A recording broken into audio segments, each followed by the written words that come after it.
Welcome to Snyder's Inc., where the fun never ends. Reactions, gaming, and more with Josh as your friend.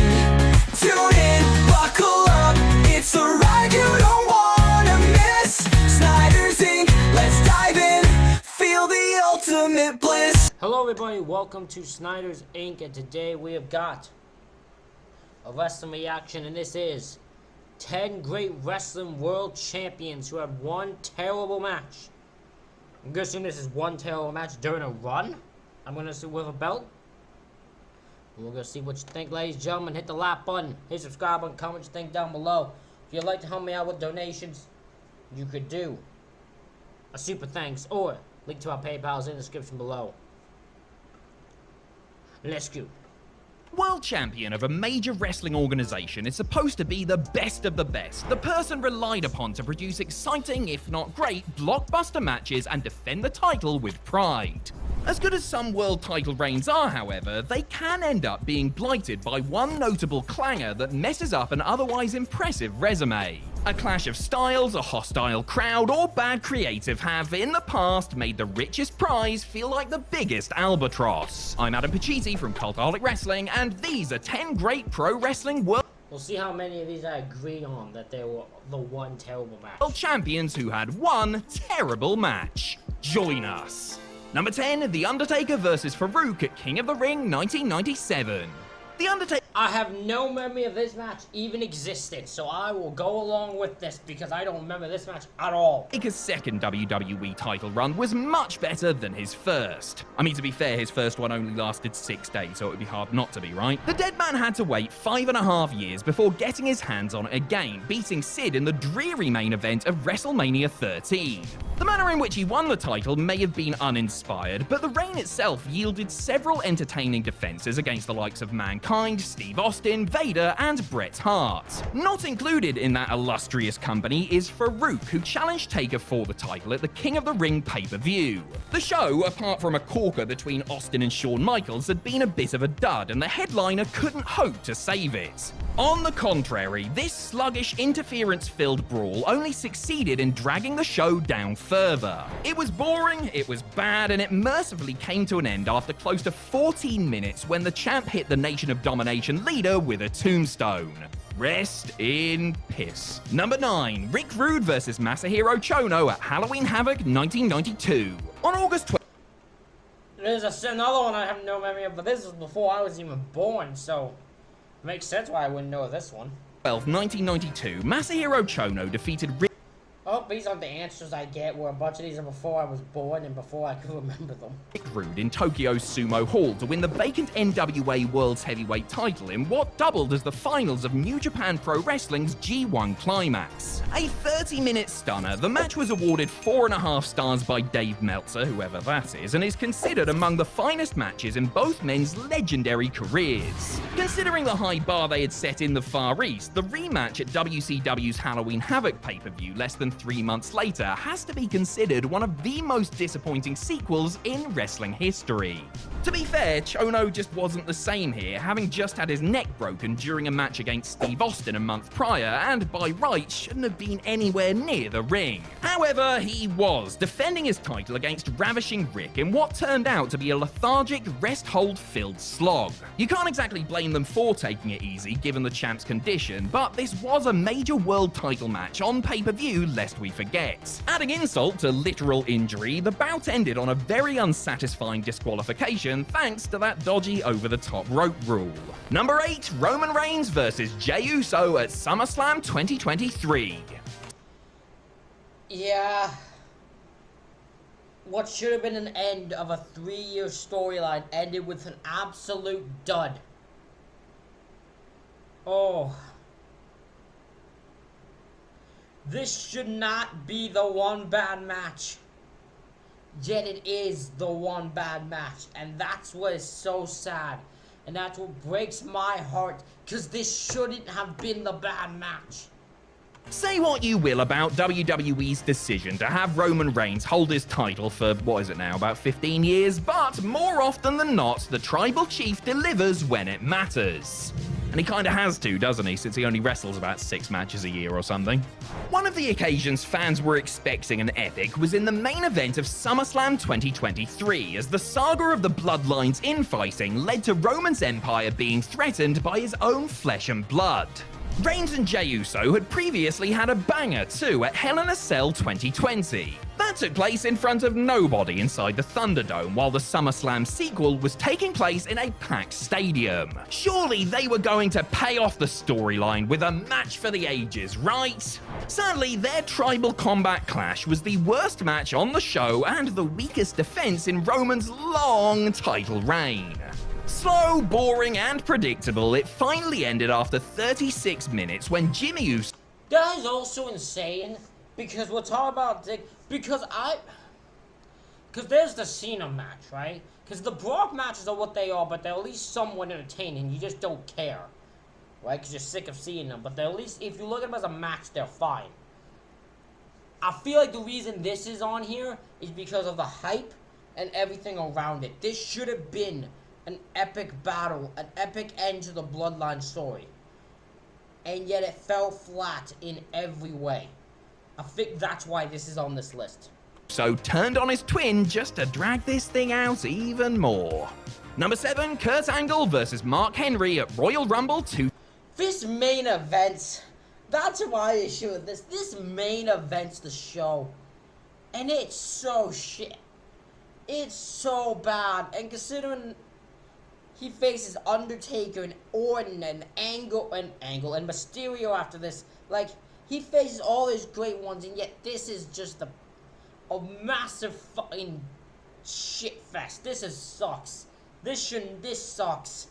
2006. When Batista went down with an injury in early 2006, WWE hastily put together a battle royal to determine a new World Heavyweight Champion on the next episode of SmackDown. That was won by Kurt Angle, who moved back to the blue brand from Raw and turned babyface in the process. The Olympic hero's run with the belt stretched to WrestleMania and saw Kurt, who was falling apart physically at the time, defy how his body felt by having 2 certifiable bangers with The Undertaker on TV and pay-per-view, en route to dropping the title to Rey Mysterio in a fun triple threat match that also included Randy Orton. Angle's first major defense, however, threatened to derail his reign before it even had a chance to properly get started. Putting the gold on the line against Mark Henry at the Royal Rumble, Kurt was entrusted to close the show in style and went on after the Rumble itself, as well as John Cena regaining the WWE title from Edge. Angle's defense was a 7-minute snoozer that ended the event on a down note. The only reason it went on last is so WWE could have Taker come out and use his spooky powers to destroy the ring in an angle almost as lame as the match that preceded it. Number 6, Booker T versus Buff Bagwell on Raw.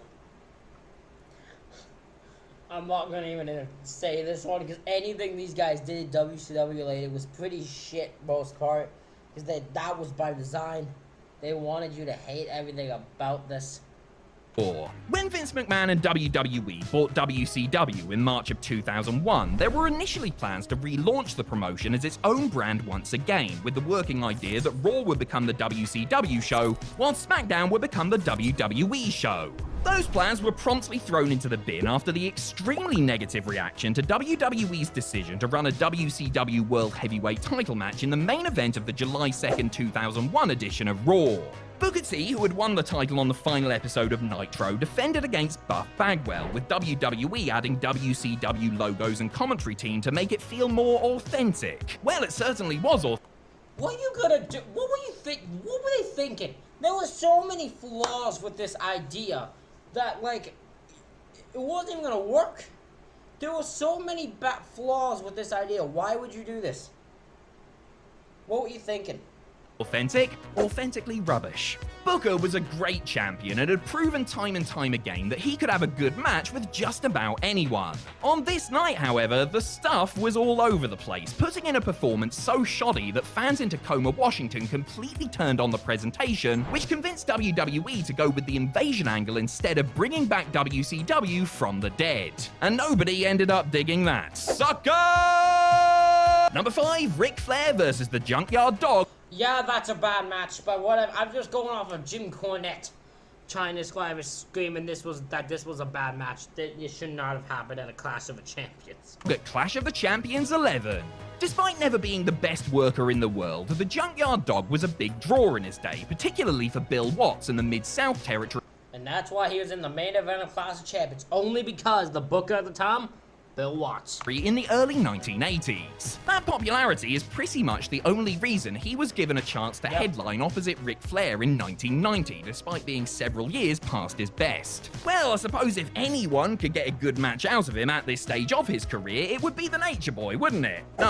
No, it would not. The main event of the 11th Clash of the Champions special was one of the worst title matches in WCW history. The Dog clearly had no bite left in him, with Flair essentially wrestling himself while his opponent gasped for air after every little bit of physical exertion.